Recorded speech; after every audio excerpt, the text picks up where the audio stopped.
Le Krav Maga, vous connaissez, c'est un art martial pour le combat rapproché, enseigné notamment en Israël, il a été développé par l'armée là-bas et tous les appelés au service militaire le maîtrisent. Eh bien, ils ne sont pas les seuls, parce qu'à Saint-Louis aussi ça s'enseigne et mardi soir il recevait un grand maître, Aaron Elbaz. Beten, relève-toi, Beten, relève-toi, saute en l'air, tourne.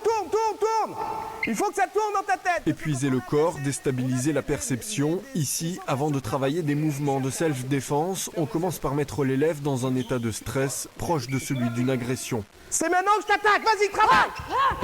Et regardez, il se passe quelque chose d'incroyable. S'appuyer sur les mouvements réflexes du corps pour déployer des techniques qui mettront l'agresseur KO, mais surtout se préparer mentalement à réagir malgré la surprise et la douleur. S'accrocher à la vie pour résister à son agresseur, c'est toute l'essence de l'OIS, cette branche du Krav Maga développée par Aaron Elbaz.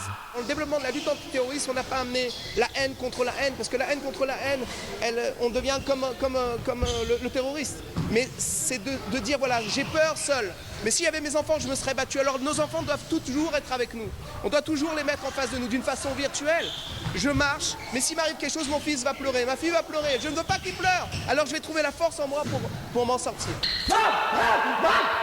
Dérivé de la lutte antiterroriste, l'OIS Krav Maga a été adapté au public civil pour répondre aux menaces modernes. C'est quelque chose qui vient à un moment que vous n'attendez pas. Vous venez de recevoir une bonne nouvelle. Vous répondez au téléphone, vous sortez d'un restaurant, vous rentrez d'un restaurant.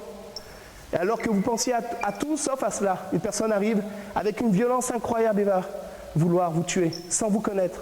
Ce soir-là, ils étaient une quarantaine à se placer dans la peau d'un civil israélien. Objectif survie et de retour dans la rue en France, confiance en soi. On se retrouve demain, c'est tout pour ce soir. Demain, même heure, même chaîne, on se reparle du Haut-Rhin. Très bonne soirée.